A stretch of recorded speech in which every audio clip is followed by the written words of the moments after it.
متعارف بھی کرائیں گے. تو آئیے پروگرام کا باقاعدہ آغاز کرتے ہیں. برسلز میں آج ہونے والے ان حملوں نے پیرس کے حملوں کی یاد تازہ کر دی ہے. ترکی میں انقرہ اور استنبول میں حال ہی میں کوئی 5 حملے ہوئے ہیں یکے بعد دیگرے، جن میں 200 سے زیادہ افراد ہلاک ہو چکے ہیں. تھائی لینڈ میں دہشت گردی ہوئی ہے. مختلف تفریحی مقامات پر دہشت گردی کے واقعات دیکھنے کے لیے آتے ہیں، اور یورپ کے ساتھ ساتھ دنیا بھر میں دہشت گردی کے بڑھتے ہوئے خطروں کے لیے انتباہ جاری کیے جا رہے ہیں. اور ہر بار ایسی ہی دہشت گردی پر یہ پروگرام کرتے ہوئے میرے جیسے لوگ یہ سوال پوچھتے ہیں کہ آئندہ اور کیا. السلام علیکم. جی وعلیکم السلام. شمع، آپ اسٹریٹجسٹ تجزیہ کار ہیں. سفارت کاری سے لے کر دفاعی امور تک سب پر آپ کی نظر ہے. آج کی یہ دنیا جو ہماری دنیا ہے کس طرف جا رہی ہے؟ دہشت گردی کے خلاف کی جانے والی کوششوں میں کوئی کمی ہے؟ تمام دنیا متحد ہو کر مقابلہ کرنے کی کوشش کر رہی ہے. کیا ہم کہہ سکتے ہیں کہ عالمی امن کو خطرہ پیش ہو سکتا ہے؟ پورے کا پورا اس کو کوئی خطرہ لاحق ہے؟ کیسے تجزیہ کریں گی آج برسلز حملوں کی صورتحال کے بعد؟ کیا کمی ہے؟ اسٹریٹجی کی کمی ہے؟ کسی منشا کی کمی ہے؟ کسی سیاسی حل کی کمی ہے؟ کس طرح سے آپ ان ساری چیزوں کو دیکھتی ہیں؟ کس طرح سے دنیا زیادہ سے زیادہ دہشت گردی کا نشانہ بن رہی ہے اور کیوں بن رہی ہے؟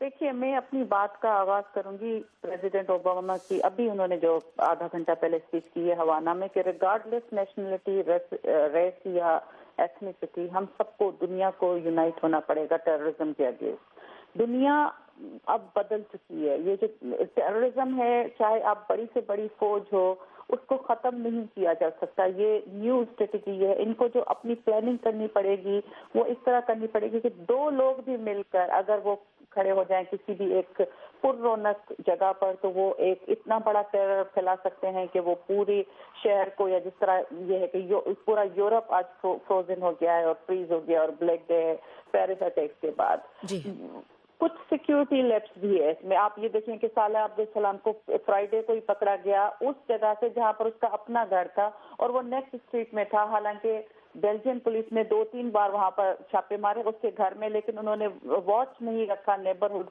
اور وہ نیبرہڈ میں ہی سیفلی رہا، نیٹ ورک چلاتا رہا ایک سیف ہاؤس میں، اور یہ سارا پلان کرتا رہا. اب جب وہ پکڑا گیا ہے تو اس کے بعد ان کو ویجیلنٹ ہونا چاہیے تھا. لیکن کس طرح ہوا، کیا ہوا، وہ اب یہ ہے کہ یہ پتہ چلے گا. جہاں پر کہ برسلز میں، جہاں پر آج CNN میں ایک بہت اچھا تبصرہ آیا کہ برسلز جہاں پر پورے یورپ میں جو جتنے بھی ٹیررسٹ نیٹ ورک ہیں اس کو ہنی کوم سمجھا جاتا ہے کہ اتنا مضبوط ہے، وہاں پر یہ ایک اچنبھے کی بات نہیں ہونی چاہیے.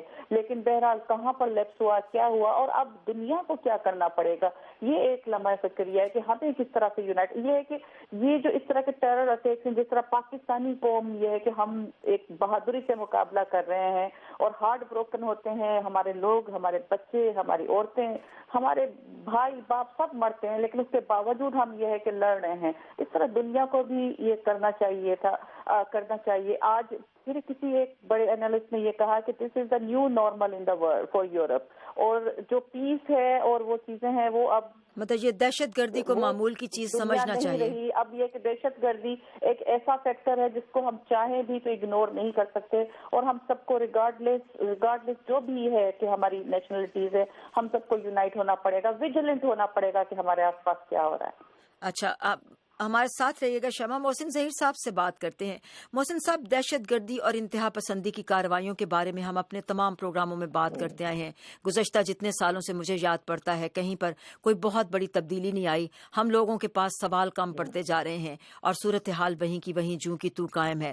آپ مجھے یہ بتائیے، ہم جب دہشت گردی کی کارروائیوں کی بات کرتے ہیں، ہم کہتے ہیں کہ جہاں پر حکومتیں کمزور ہوتی ہیں، ہم کہتے ہیں کہ جہاں پر انصاف، قانون کی بالادستی کمزور پڑتی ہے، وہاں پر یہ نان اسٹیٹ ایکٹرز آ جاتے ہیں اور آ کر اپنی جگہ بناتے ہیں.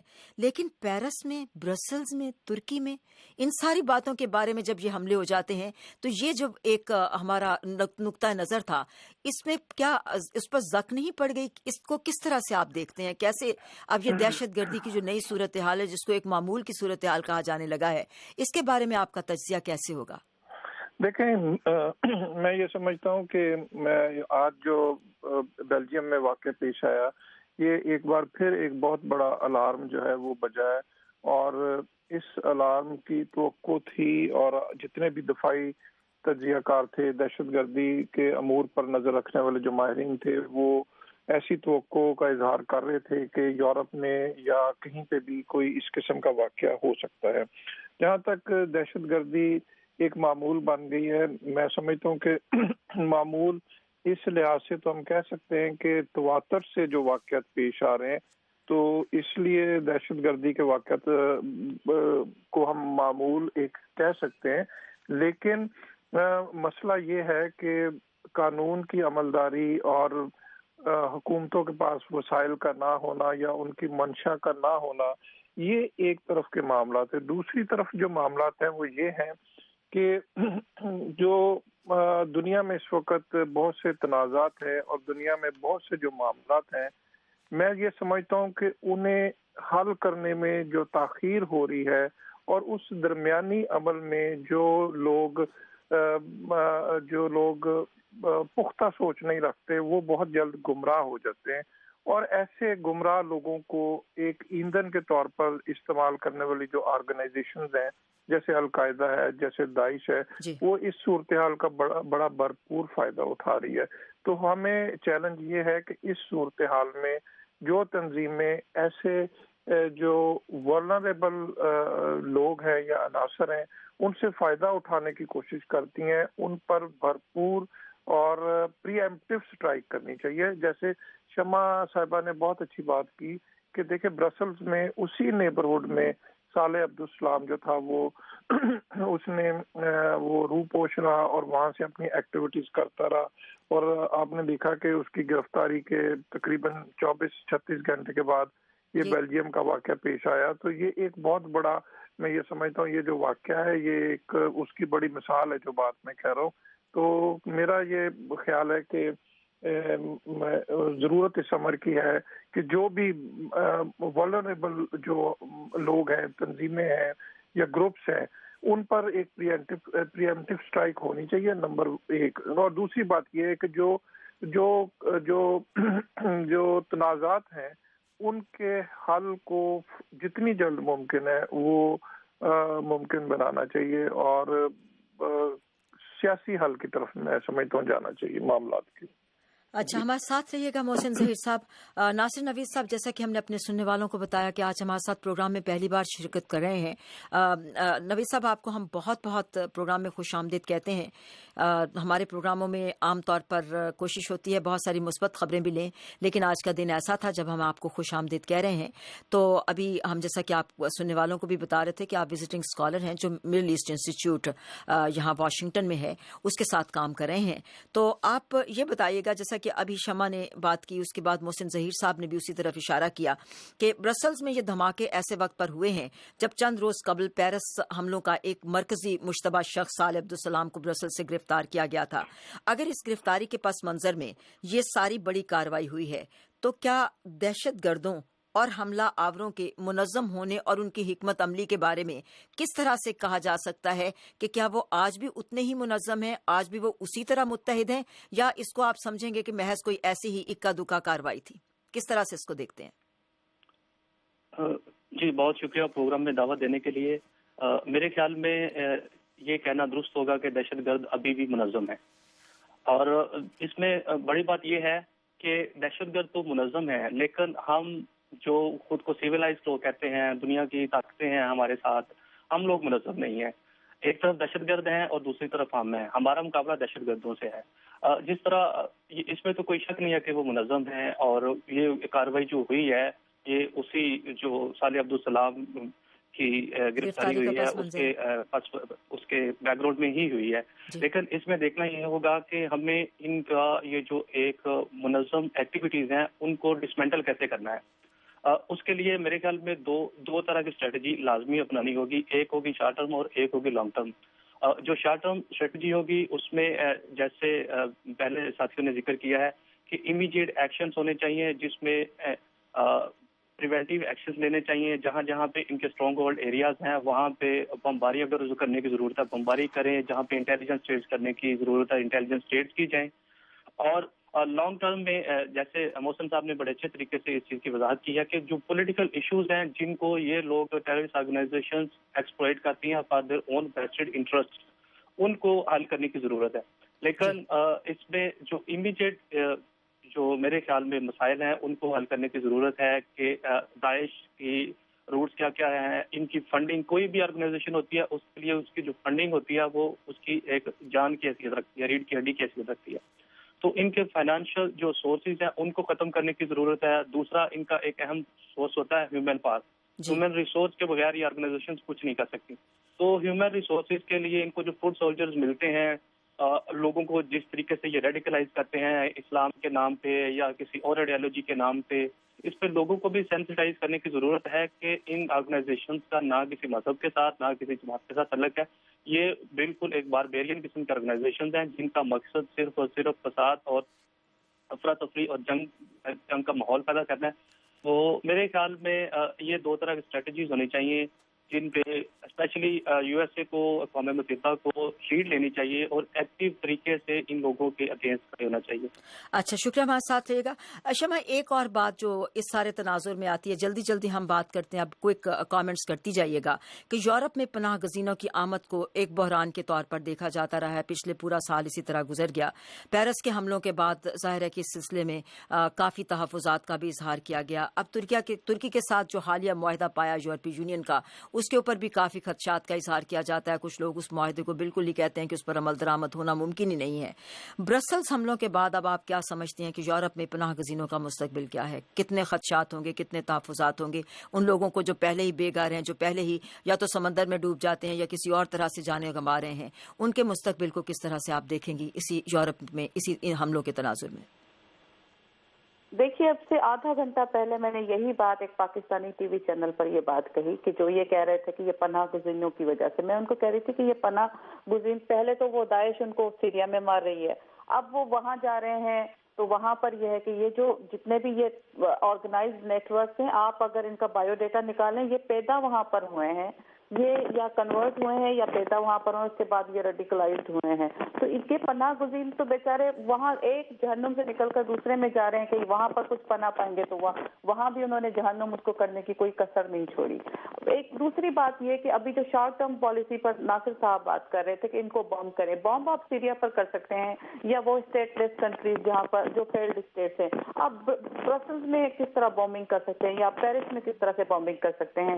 تو یہ اسٹریٹجی نہیں ہے کہ میرا دوسرا پوائنٹ آف ویو ہے کہ آپ کو ویجیلنٹ رہنا پڑے گا، اور وہ کمیونٹیز جو یہاں پر رہ رہی ہیں اور ان کو فنڈنگ کر رہی ہیں آپ کو، اور ایک تو وہ نیشنل ہیں یہاں پر، وہ EU نیشنل ہیں، وہ برٹش نیشنل ہیں، یا وہ دوسرے جو امریکہ کا ہے، وہ نہیں ہے جو مائگریٹ کر کے آ رہے ہیں ایک مصیبت سے نکل کر کے. جس طرح میں نے شفٹ کیا UK میں کہ پاکستان میں بے تحاشا بامبنگ اور میرے اپنے گھر پر بامبنگ ہوئی، تو یہ تھا کہ ایک بریکنگ پوائنٹ آ جاتا ہے آپ کے نروز پر کہ آپ ایک خوف کی حالت میں اور ایک ویجیلنٹ حالت میں آپ کس طرح رہ سکتے، تو پھر آپ جاتے ہیں سکون کی تلاش میں.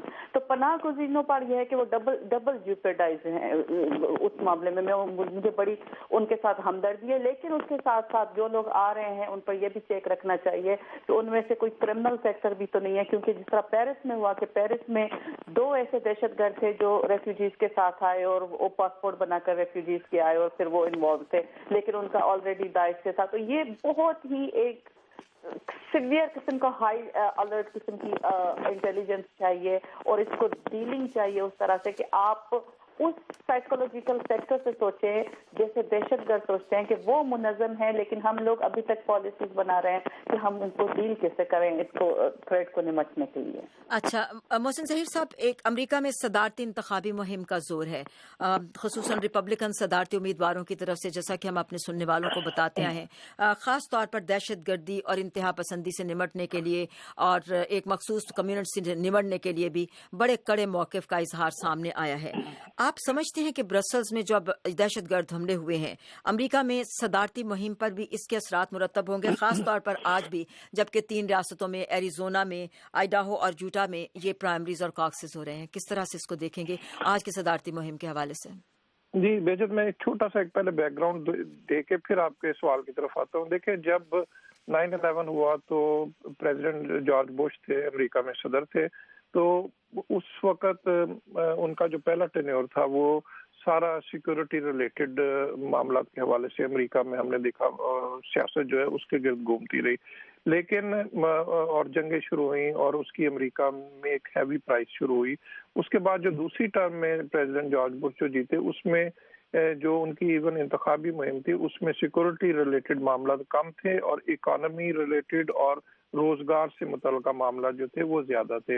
اور ان کے بعد جب اوباما پریزیڈنٹ بنے تو وہ چینج کے نام پر، آپ کو پتا ان کا ایک سلوگن جو تھا، انتخابی نعرہ تھا چینج، ایک لفظ تھا. اور چینج کیا تھی کہ امریکہ میں، دنیا میں امن کیا جائے اور امریکہ کی جو ڈوبتی ہوئی معیشت ہے اس کو سہارا دیا جائے اور اس کو بحال کیا جائے.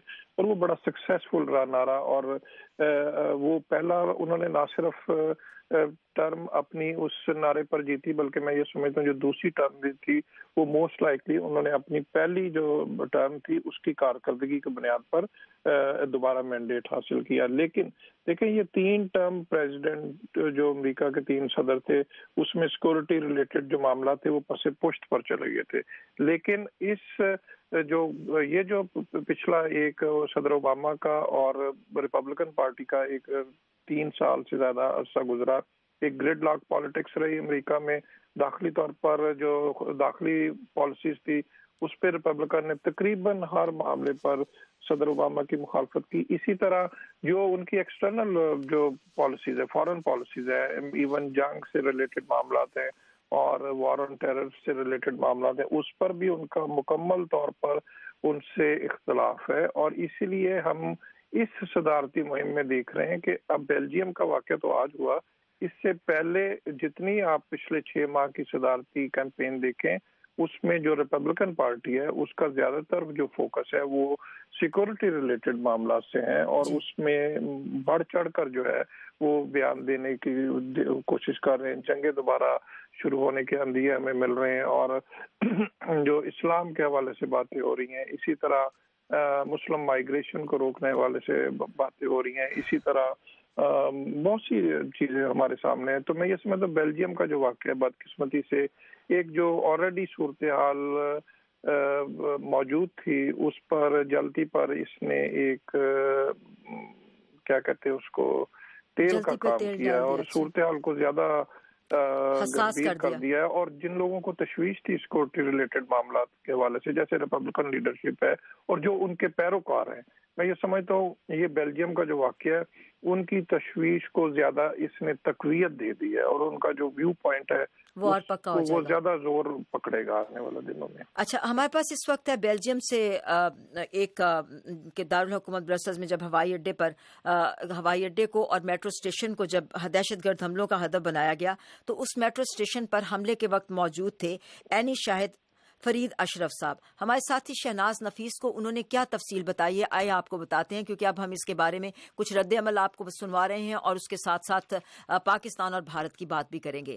تو آئیے یہ اینی شاہد فرید اشرف جو شہناز نفیس ہمارے ساتھی کو تفصیل بتا رہے ہیں وہ آپ کو سنواتے ہیں.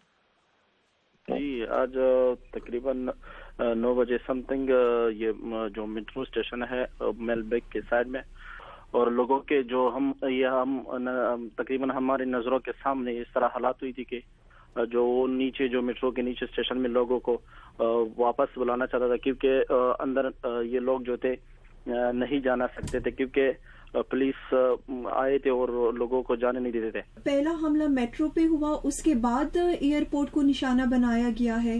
نہیں جی، پہلے جو تھا ایئرپورٹ پہ نشانہ بنایا تھا تو اس سے بعد 8:30 بجے سم تھنگ ایسٹ بیلجیم کے ٹائم پہ تو برسل ایئرپورٹ میں ہوا تھا. تو اس سے بعد 9:30 بجے سم تھنگ ادھر ہوا جو یہ 500 metre something European parliament کے ساتھ ہے جو یہ میٹرو میں ہوا ہے. وہ جو تھا وہ ایئرپورٹ میں تقریباً 8:30 بجے. یہ دوسرا دھماکہ جو تھا وہ میٹرو میں اس سے بعد تقریباً 1 گھنٹہ اور 50 منٹ سم تھنگ. اچھا، اور کوئی پولیس کی طرف سے یا کسی بیلجیم کے کسی عہدیدار کی طرف سے کوئی معلومات جو ہیں وہ شیئر ہوئی ہیں ابھی تک؟ وہ کیا کہہ رہے ہیں؟ وہ یہی کہہ رہے ہیں کہ یہ جو آدمی تھا تو ہو سکتا ہے نجیم لاچاروی ہوں گے، لیکن اصل یہ نجیم لاچاروی نہیں ہے، وہ جو محمد ابرینی ہے. عام جو لوگ ہیں ان کا کیا رد عمل ہے؟ بہت خوفزدہ ہے, بہت ڈر لگ رہا ہے ساروں کو. یہی سوچتا ہے کہ ابھی ادھر سے کوئی جو پہلے بھی یہی صورتحال تھا, ادھر جو آدمی ادھر میٹرو میں بھی چڑھتا تھا لوگ ڈرتے تھے کہ ابھی یہ نہ ہو جائے, یہ ہونا جائے. لوگوں کا بھی یہ حالات ہے. یہی سوچتا ہے کہ آج بھی خوف ہے, کل بھی ہو سکتا ہے, لیکن یہ لوگوں کا تو یہ سوچ ہے. اچھا, اور مسلمان جو برادری ہے وہ کیا سوچ رہی ہے؟ مسلمان برادری بھی یہی سوچتا ہے کہ یہ جو کر رہا ہے یہ غلط کر رہا ہے, اس طرح نہیں ہونا چاہیے, کیونکہ اس طرح تو ہمارے اسلام میں بھی نہیں ہے. جو ہم لوگوں کے ساتھ بات کرتا ہے, اسی کے علاوہ اسی سے مطابق جو لوگ یہی کہہ رہے ہیں کہ ہمارے جو کمیونٹی ہے یہ سارا یہی کہہ رہا ہے کہ یہ غلط ہے, جو کر رہا ہے یہ غلط کر رہا ہے. اور اسی طرح برسلز میں پاکستان کی جو سفیر ہیں تعینات وہاں پر, نغمانہ اے ہاشمی, وہ کہتی ہیں کہ برسلز میں ہونے والے دہشت گرد حملوں میں کسی پاکستانی کے زخمی یا ہلاک ہونے کے بارے میں کوئی اطلاع نہیں ملی اور پاکستانی محفوظ ہیں. ہمارے ساتھی نیلوفر مغل نے ایمبیسیڈر نغمانہ اے ہاشمی جو پاکستان کی سفیر ہیں بیلجیم میں, ان سے بات کی ہے. اسی انٹرویو کا کچھ حصہ آپ کو ہم سنواتے ہیں اور پھر ایک سوال کریں گے اس بارے میں اور پھر اپنی اگلی سیگمنٹ کی طرف چلیں گے.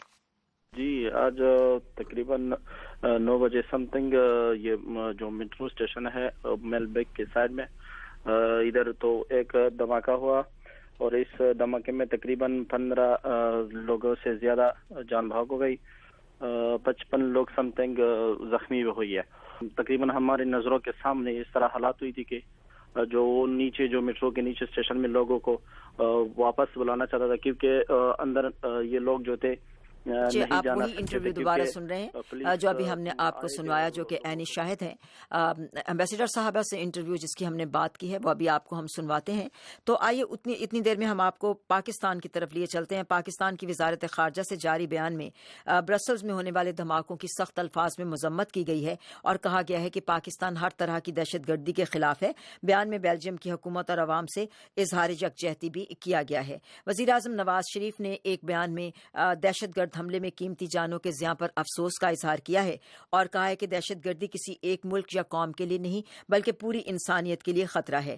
اور پاکستانی سینٹ کے رکن طلحہ محمود, جن کا تعلق جمعیت علماء اسلام فضل الرحمان گروپ سے ہے, انہوں نے وائس آف امریکہ سے گفتگو کرتے ہوئے کہا ہے کہ دہشت گردی کے مکمل خاتمے کے لیے ضروری ہے کہ اس مسئلے کی وجوہات کو ختم کیا جائے. وہ کیا کہتے ہیں, آئیے آپ کو سنواتے ہیں.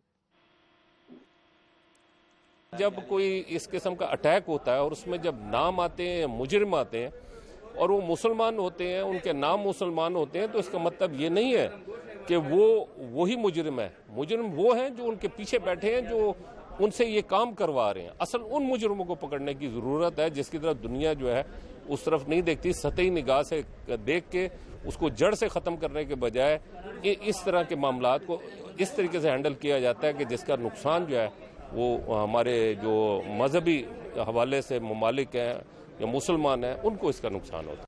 اور اسی طرح پاکستان متحدہ قومی موومنٹ پاکستان کی ایک اور بڑی سیاسی جماعت ہے, قومی اسمبلی کے رکن ہیں ڈاکٹر فاروق ستار.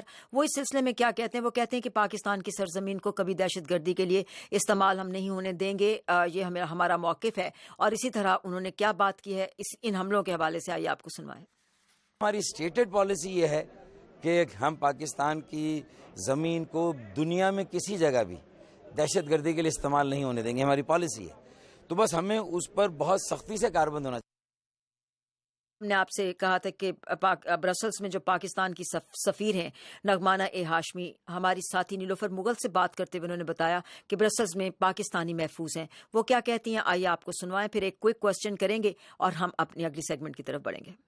یہاں پہ اس وقت تک میں آپ کو یہ اپڈیٹ دے دوں کہ صبح سے لے کے اب تک 7 حملے ہو چکے ہیں. 2 جو ہیں وہ برسلز کے ایئرپورٹ پہ حملے ہوئے تھے اور 5 حملے 3 میٹرو اسٹیشنز پہ ہوئے, جن میں سے ایک صدارتی محل کے سامنے ہے, 2 جو ہیں وہ یورپین پارلیمنٹ کے پاس ہیں اور 2 یورپین کمیشن کے پاس ہیں. ان حملوں میں 100 سے زائد لوگ جو ہیں وہ زخمی ہوئے ہیں اور تقریباً 38 لوگ ہلاک ہوئے ہیں. لیکن ان میں شکر الحمدللہ کہ کسی بھی طرح کسی پاکستانی کے ہلاک یا زخمی ہونے کی کوئی اطلاع نہیں ہے. جیسے ہی یہ صبح پہلا حملہ ہوا ہم نے رابطہ قائم کر لیا تھا یہاں کے سیکیورٹی ایجنسیز کے ساتھ, اور اب بھی ہم مستقل ان سے رابطے میں ہیں اور ہم اپنی کمیونٹی کے لیڈران اور میڈیا کے ریپرزینٹیٹیو سے بھی رابطے میں ہیں اور ہمیں اب تک اللہ کا کرم ہے کہ کسی پاکستانی کے طرف سے کوئی تشویش کی بات ہماری نظر میں نہیں آئی. نیسیسری موومنٹ جو ہے وہ لوگ نہ کریں، لیکن کرفیو تو ایسا سچ نہیں ہے. تو آپ نے اپنی ویب سائٹ پہ ہیلپ لائن بھی دی ہے؟ جی، ہم نے اپنی ویب سائٹ پہ، فیس بک پہ 4 نمبر دیے ہیں، جن میں سے 2 جو ہیں وہ بیلجین اتھارٹیز کے کرائسس مینجمنٹ سیل کے نمبر ہیں، اور 2 ہماری ہیلپ لائن کے نمبر ہیں، جس پہ ہمارے پاکستانی بھائی بہنیں جو ہیں وہ دنیا میں کہیں سے بھی فون کر کے اگر انہیں اپنے پیاروں کے بارے میں کچھ پوچھنا ہے تو وہ ضرور پوچھ سکتے ہیں. اگر ہمیں اطلاع ہوگی تو ہم فوراً بتا دیں گے، اور اگر اطلاع نہیں ہوگی تو انشاءاللہ ہم وہ انفارمیشن ضرور حاصل کر کے ان تک پہنچا دیں گے. اور اس وقت کتنے پاکستانی ہیں بیلجیم میں؟ بیلجیم میں 12 سے 15 ہزار کے قریب پاکستانی بیلجیم میں مقیم ہیں، جو بیلجیم کے مختلف شہروں میں ہیں، اس میں برسلز بھی شامل ہے. یہ سوال بھی کرنا چاہیں گے کہ پچھلے دنوں کچھ پاکستانی بھی گرفتار کیے گئے برسلز میں، تو اس حوالے سے کیا موقف ہے پاکستانی ایمبیسی کا؟ دیکھیں جی، چیزوں کو مکس نہیں کرنا چاہیے. جہاں لوگ ہوتے ہیں وہاں ڈفرینٹ وجوہات کی بنا پہ کوئی چوری میں گرفتار ہو جاتا ہے، کوئی کسی اور ویزا اوور سٹے ہو جاتا ہے، وہ چیز فرق ہے. ٹیررزم کے لحاظ سے تو کسی پاکستانی کی کوئی گرفتاری نہیں ہوئی، تو آئی تھنک ان گرفتاریوں کو اس کے ساتھ ریلیٹ کرنا مناسب نہیں ہوگا. یہ نغمانہ ہاشمی تھیں جو سفیر ہیں پاکستان کی بیلجیم کے اندر. تو انہی کے اس سوال سے ہم کوئی کامنٹ لیتے ہیں اپنے پارٹیسپینٹ سے، اپنے شرکاء اور ماہرین سے، کہ جب بھی دہشت گردی کے حملے ہوتے ہیں، جیسا کہ یہ سوال بھی تھا، بیلجیم میں کچھ گرفتاریاں بھی پاکستانیوں کی ہوئی، تو دنیا بھر میں مسلمان ایک منفی توجہ کا مرکز بن جاتے ہیں، اور ایک ایسی منفی توجہ کا جس میں ان کا کوئی رول نہیں ہے براہ راست. ایک کمیونٹی کے طور پر مسلمانوں کو اپنے خلاف درپیش اس نوعیت کا چیلنج کو برداشت کرنے کی صورت کیا ہونی چاہیے، کیا اقدام اٹھانے چاہیے؟ بہت کوئی کامنٹ شمع آپ کا، اور پھر محسن ظہیر صاحب کا اور نوید صاحب کا. دیکھیے، پریشانی تو ہے مجھ سمیت ہر اس مسلم کو جو کہ لبرل اور ماڈریٹ مسلم ہے اور پیس لور مسلم ہے، اس کو پریشانی تو ہے کہ کیا کیا جائے. کیونکہ آپ یہ دیکھیں کہ ایک پوری تواتر سے جو بھی حملے ہو رہے ہیں اس میں صرف مسلمانوں کا ہی نام آ رہا ہے، ریگارڈ لیس اس بات کے کہ 98% آف مسلم وکٹم ہیں ان 2% لوگوں کے. لیکن بات یہ ہے کہ ایک پوری کمیونٹی پر ہوتی ہے. ڈونلڈ ٹرمپ کی جو پوری صدارتی مہم ہے وہ اسی بات پر چل رہی ہے کہ آپ مسلم کو نہ آنے دیں، تو وہ ظاہر ہے مسلم سفر کر رہے ہیں اور مسلم مزید سفر کریں گے. لیکن بات یہ ہے کہ اس کا کوئی ابھی تک تو کوئی توڑ نہیں ہے. توڑ ہوگا تو پھر تو دہشت گردی کا یہ ہے کہ ایک کیور مل جائے گا کہ آپ کس طرح سے اس کو کریں. تو یہ ہے کہ مسلم کمیونٹی پر، چاہے وہ یورپ میں ہو، چاہے وہ پاکستان میں ہو، یا چاہے وہ امریکہ یا کہیں بھی ہو، وہ جہاں بھی ٹریول کریں گے ان کو ایک شک بھری نظر سے تو دیکھا جائے گا. اچھا محسن صاحب، آپ ایک کوئی کامنٹ اور پھر آپ سے اجازت لیتے ہیں. دنیا میں جو جتنے بڑے تنازعات ہیں وہ مسلم ورلڈ میں ہیں، وہاں پر ایکشنز ہو رہے ہیں اور وہیں سے ری ایکشن سامنے آ رہے ہیں. لیکن اس صورتحال، اور جیسے شمع نے کہا کہ 2% شاید 2 سے بھی کم لوگ جو ہیں وہ اس قسم کے واقعات میں ملوث ہیں. لیکن جو ایمبیسڈر صاحب نے بات کی 15,000 کے قریب پاکستانی بیلجیم میں رہتے ہیں جی. تو دیکھیں یہ اس سوسائٹی کے آئیز اینڈ ایئرز ثابت ہو سکتے ہیں. اگر آپ ان سب کو ایک ہی برش سے آپ ایک تصویر منظر کشی کرنے کی کوشش کریں گے اور سب کو ایک ہی برش سے پینٹ کرنے کی کوشش کریں گے تو سب لوگ کیا کریں گے؟ ان کا ایک فطری رویہ یہ ہوگا کہ وہ شیئر کرنے کے جو رجحان سے پیچھے ہٹ جائیں گے. اگر آپ ایک لائن آف کمیونیکیشن اوپن کریں گے تو یہ 15,000 جو لوگ ہیں یہ آپ کے آئیز اینڈ ایئرز بن سکتے ہیں. ہو سکتا ہے ان سے آپ کو ایک اچھی لیڈ مل جائے، اچھے ٹپس مل جائیں. بیلجیم جو ہے میری لینڈ اسٹیٹ کے برابر ایک ملک ہے، اور اس کو آپ اندازہ لگا سکتے ہیں کہ اس میں اگر یہ اتنا بڑا واقعہ ہو گیا تو کتنا بڑا انٹیلیجنس فیلیور ہے. اور انٹیلیجنس میں سب سے زیادہ ایک کی رول جو ہوتا ہے وہ کمیونٹیز پلے کرتی ہیں. تو میں یہ سمجھتا ہوں کہ یہ ایک وقت جو ہے اس پر انگلی اٹھانے کی بجائے اور پن پوائنٹ کرنا چاہیے اور آئسولیٹ کرنا چاہیے ان شرپسند اور دہشت گرد اور گمراہ عناصر کو کہ جن کی وجہ سے پوری دنیا کا امن خطرے میں ہے، اور پوری دنیا کے جو مسلم ورلڈ ہے وہ اس کا ایک بڑا اور لازمی حصہ ہے. بہت بہت شکریہ محسن ظہیر صاحب یہاں نیو یارک سے ہمارے ساتھ تھے. محسن صاحب آپ کے وقت کا بے حد شکریہ. آپ سے میری پھر بھی بات ہوگی. نوید صاحب آپ یہ ایک کوئک کامنٹ کریے گا, بہت کوئک کامنٹ, کیونکہ ہمارے پاس باقی سیگمنٹس کے لیے وقت کچھ کم رہ گیا. میرے خیال میں محسن صاحب نے جو بات کی ہے وہ بالکل ٹھیک ہے کہ ہمیں ان لوگوں کو آئسولیٹ کرنے کی ضرورت ہے اور مسلم کمیونٹی میں ایک یونٹی کی ضرورت ہے. مسلم کمیونٹی چاہے یورپ میں یا امریکہ میں کہیں بھی آباد ہے, ان کو یہ دیکھنا ہوگا کہ اگر وہ بھی کسی بھی قسم کی سسپیشیس ایکٹیویٹی کو دیکھتے ہیں جس سے یہ ظاہر ہو کہ وہ اب مسلمانوں کے ساتھ ایسوسیٹ ہو سکتی ہے, ان کو فوراً اس کے خلاف آواز اٹھانی چاہیے اور ایسے لوگوں کو ایکسپوز کرنے کی ضرورت ہے. اس میں سینیٹر طلحہ صاحب نے بڑی اچھی بات کی تھی کہ اگر وہ لوگ کام کرتے ہیں تو اس کا مطلب یہ نہیں ہے کہ ہم مسلمان ہیں. وہ ایک اسپیسیفک, جیسے شمع صاحب نے بات کی کہ میکسیمم 2% لوگ ہیں, تو اس طرح ایک یہ ویسٹرن جو گورنمنٹس ہیں ان کو بھی اس چیز کو سمجھنے کی ضرورت ہے کہ اگر ایک بندہ کام کر رہا ہے تو اس کا مطلب یہ نہیں ہے کہ آپ اس سے پوری مسلم جو کمیونٹی ہے, جو 1 ارب سے زیادہ لوگ ہیں, ان کو آپ امپلیکیٹ کر دیں. تو میرے خیال میں اس میں سلیکٹیو ایک آپشن ہونی چاہیے سب کے پاس کہ جو بندہ کام کر رہا ہے اس کے اپنے محرکات, اس کی آئیڈیالوجی کیا ہے, اس کے محرکات کیا ہیں, وہ ایسا کیوں کر رہا ہے, اسی پہ ہی فوکس ہونا چاہیے. شکریہ. اب ایک ہم چھوٹا سا وقفہ لیتے ہیں, اس کے بعد ہمارے پروگرام میں موضوعات ابھی بھی کافی ہیں. اب ایک کوئک کامنٹس ہم لیتے ہوئے اپنے تجزیہ کاروں سے آگے بڑھیں گے تاکہ آج کے موضوعات کو ہم جس حد تک ہو سکے آپ تک رائے پہنچا سکیں اپنے تجزیہ کاروں کی. ایک چھوٹا سا وقفہ اور اس کے بعد ہم پروگرام کو آگے بڑھاتے ہیں. ہمارے ساتھ رہیے گا. واٹس اپ پاکستان, کیا سین ہے پاکستان, جانیے facebook.com/VOA Urdu یا twitter.com/Urdu VOA. ہم سے رابطہ کیجیے urduvoa.com پر. واٹس اپ پاکستان, کیا سین ہے پاکستان, urduvoa.com.